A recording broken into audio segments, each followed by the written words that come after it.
사도행전 21장 1절부터 14절까지의 말씀을 제가 세번역 성경으로 읽어드리겠습니다. 우리는 그들과 작별하고 배를 타고 곧장 항해해서 고스에 도착하였다. 이튿날 로도에 들렀다가 거기에서 바다라로 갔다. 우리는 페니키아로 가는 배를 만나서 그것을 타고 떠났다.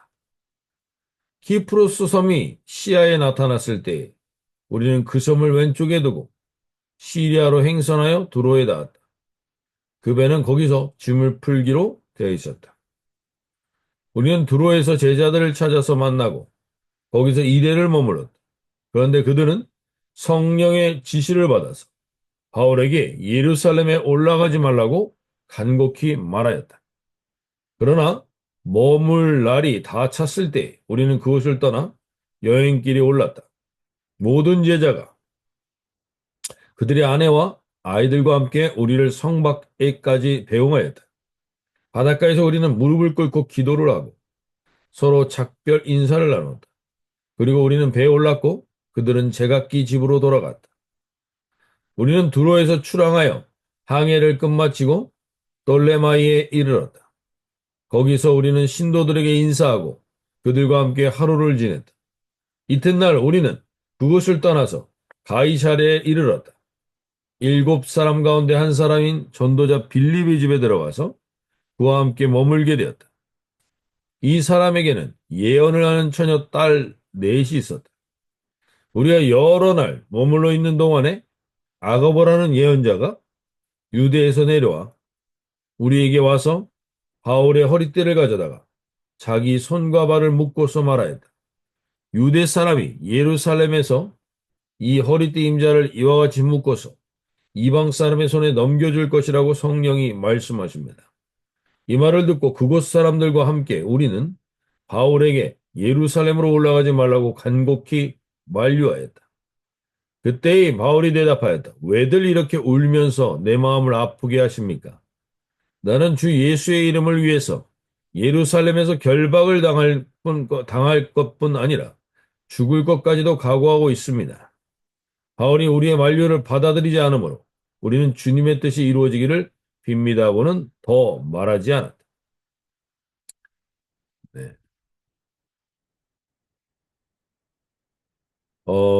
오늘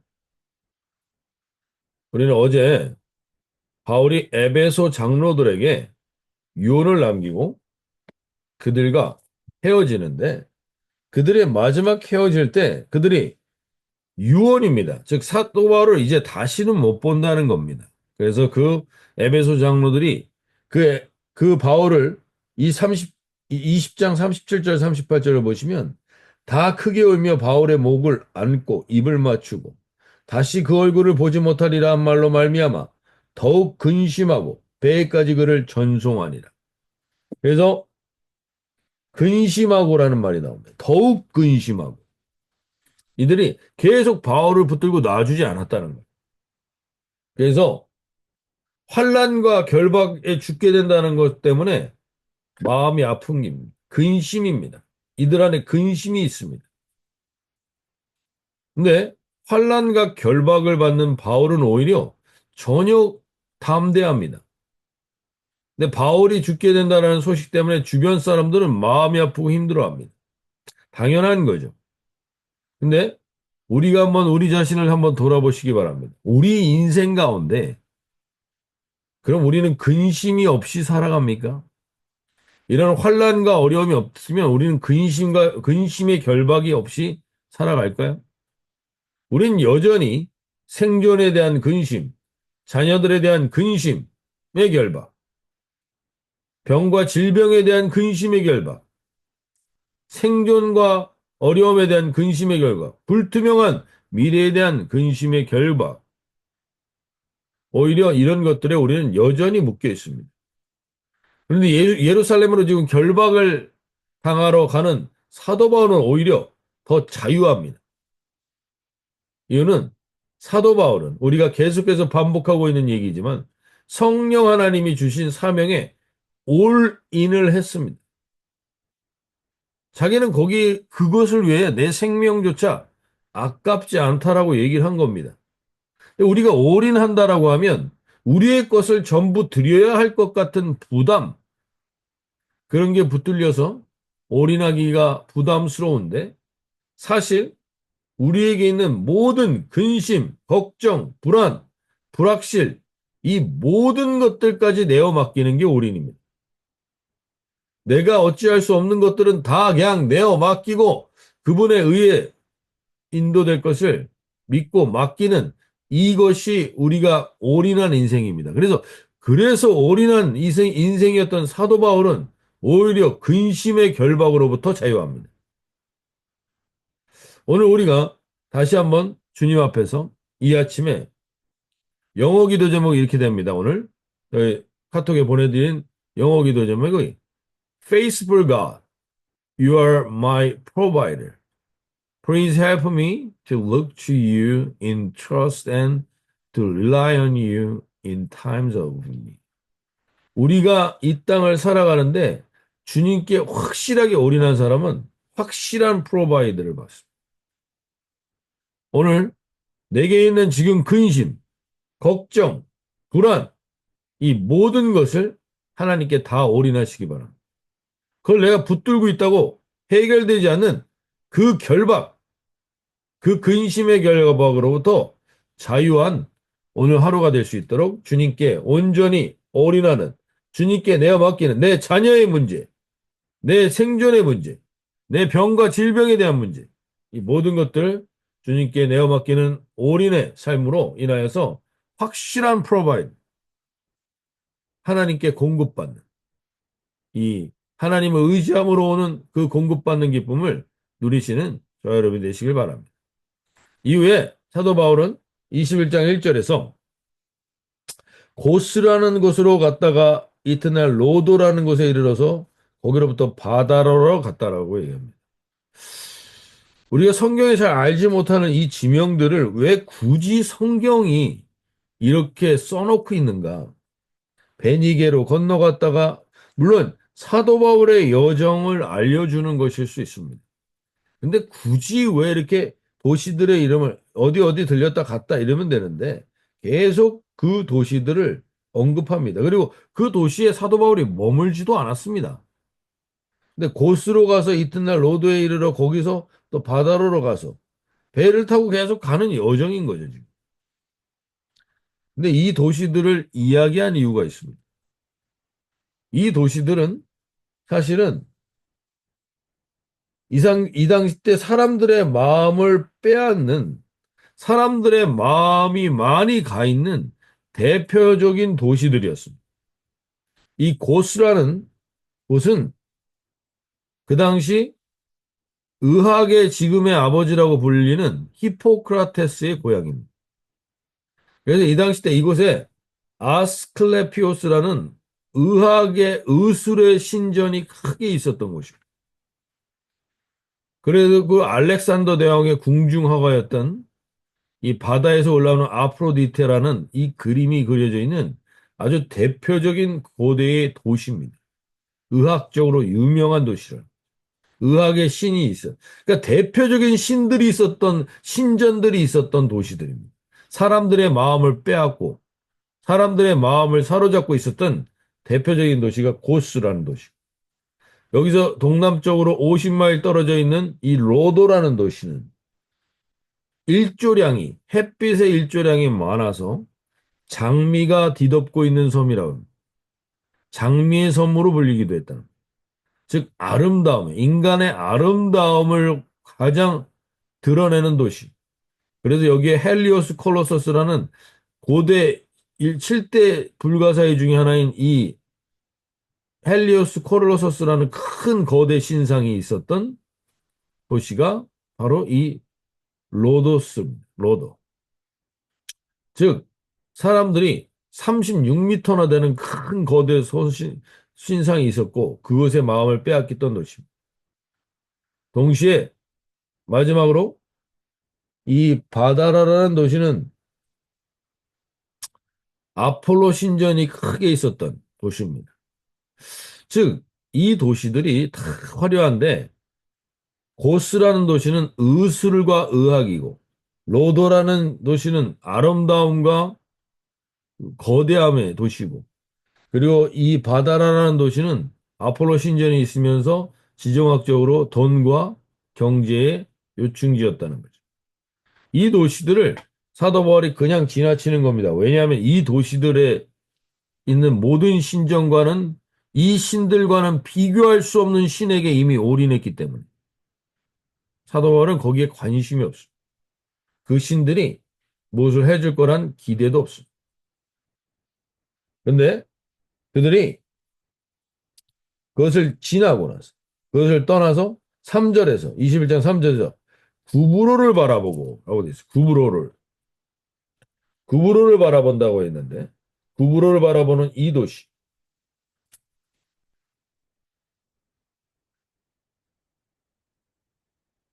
근데 여기서 사도 바울이 이 고스라는 도시, 로도라는 도시, 바다라라는 도시를 지나면서 이런 표현이 전혀 없는데 구브로를 바라보고 구브로를 바라보고 있다는 겁니다.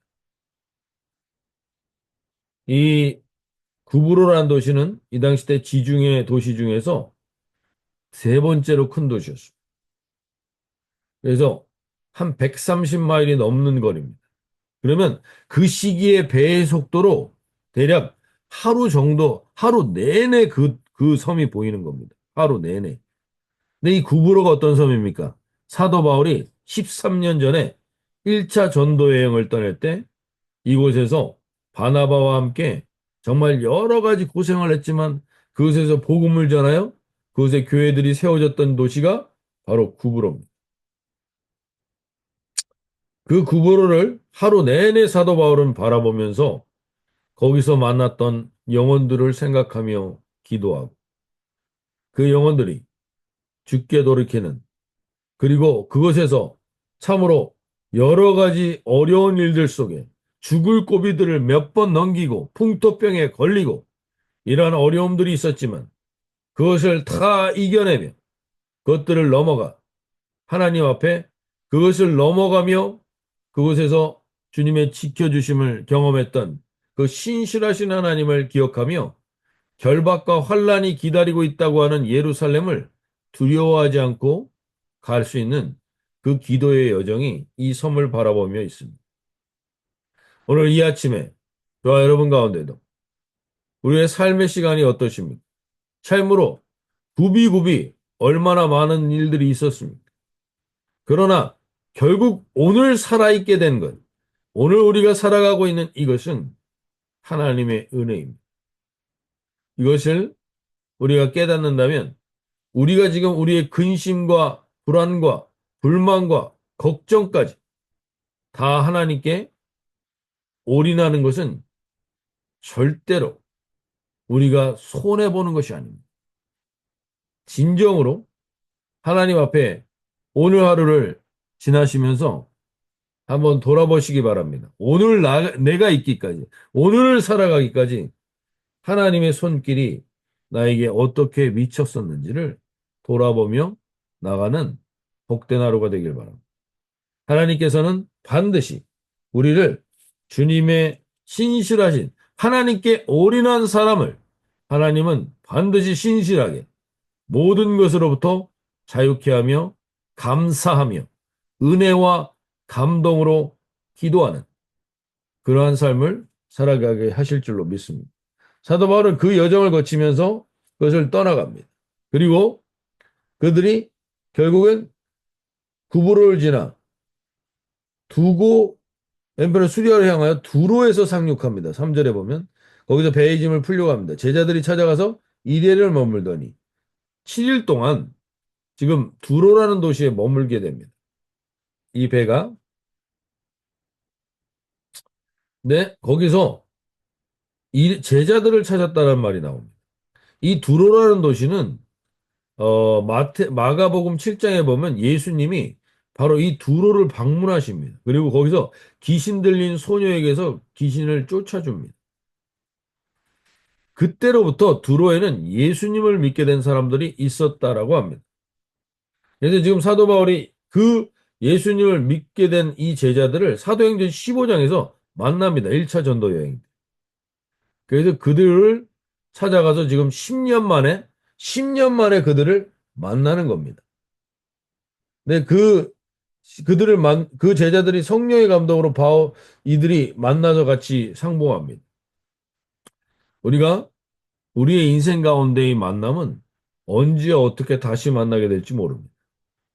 그러게 우리의 만남이 소중하고 가치 있는 만남이어야 됩니다. 10년 만에 만나는 그 사람이 반갑고 기쁜 만남이에요. 나를 만나는 사람들이 치를 떨고 이를 갈 것인가 아니면 나를 만나는 사람들이 반갑고 기쁨으로 맞아들일 것인가. 그것은 바로 내가 오늘을 어떻게 살아가느냐에 달려 있습니다. 오늘 내가 한 사람 한 사람들과 그러한 소중한 관계를 맺고 살아간다면 우리는 주님 안에서 소중한 관계를 놓치지 않고 살아갈 수 있습니다. 언제 어디서나 기쁘고 감사함으로 나아갈 수 있게 됩니다. 근데 여기서 이 제자들도 머무는데 성령의 감동으로 바울더러 예루살렘에 들어가지 말라 하더라.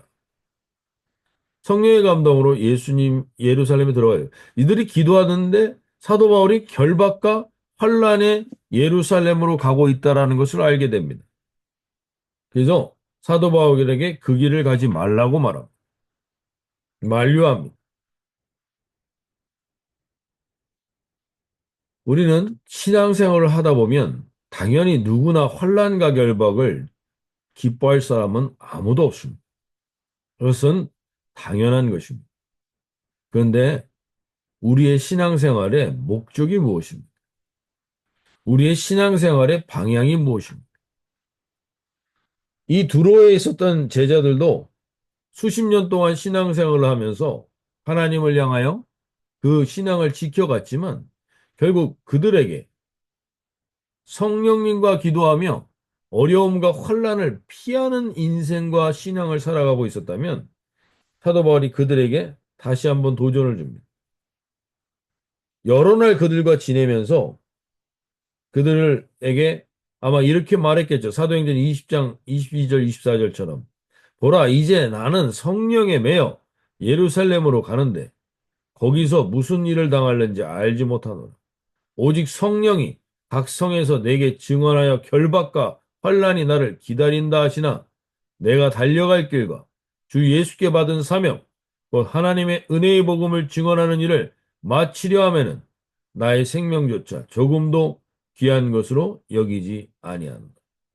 이 고백을 이들에게도 하지 않았겠습니까? 결국 그들은 여러 날 그들과 지낸 후에 그들을 떠나갑니다. 그들이 근데 5절에서 아주 중요한, 아주 특별한 표현을 사도행전에서 합니다. 그것은 이 여러 날을 지낸 후 우리가 떠나갈새 그들이 다 그 처자와 함께 성문 밖까지 전송하거늘 우리가 바닷가에서 무릎을 꿇어 기도하고 서로 작별한 후 우리는 배에 오르고 그들은 집으로 돌아가니. 그 처자들을 함께 다 데리고 왔다는 겁니다. 사도 바울을 배웅하는데 그들이 처자들을 다 데리고 왔다. 처녀, 그 자식들과 그 부부가 자식들을 다 데리고 사도 바울을 배웅했다는 겁니다. 즉, 사도 바울과 다시는 못 볼 거를 알았다는 거죠, 이들. 그래서 처자식을 다 데리고 나온 거. 근데 우리가 그들이 작별하고 배에 오르고 그들은 집으로 돌아갑니다. 6절에 보시면. 집으로 돌아가면서 그 처자식을 데리고 사도 바울을 배웅하고 갔던 그들이 어떠한 고백을 했겠습니까? 그들이 아마 이런 고백을 했을 수 있습니다. 내가 사도 바울을 보니 내가 신앙생활을 잘못하고 있는 것 같고 믿음의 본을 제대로 못 보여줬던 것 같고 이 처자식들과 우리에게는 달려갈 길과 주 예수께 받은 사명이 있는가? 라고 이야기하며 가지 않았을까? 우리는 추측해 보는 거지만 우리도 사도 바울처럼 살았으면 좋겠다. 사도 바울과 같은 올인한 인생을 한번 살아봤으면 좋겠습니다. 라고 자녀들과 함께 이야기하며 그들이 돌아가지 않았을까라고 생각을 해봅니다. 오늘 우리가 이 아침에 성경에 일일이 다 나오지 않아도 우리는 수많은 이러한 헌신, 이러한 도전, 이러한 주님을 향한 올인한 인생들을 통하여서 오늘 우리에게까지 그 복음이 전달되었다라는 사실을 다시 돌아보십니다.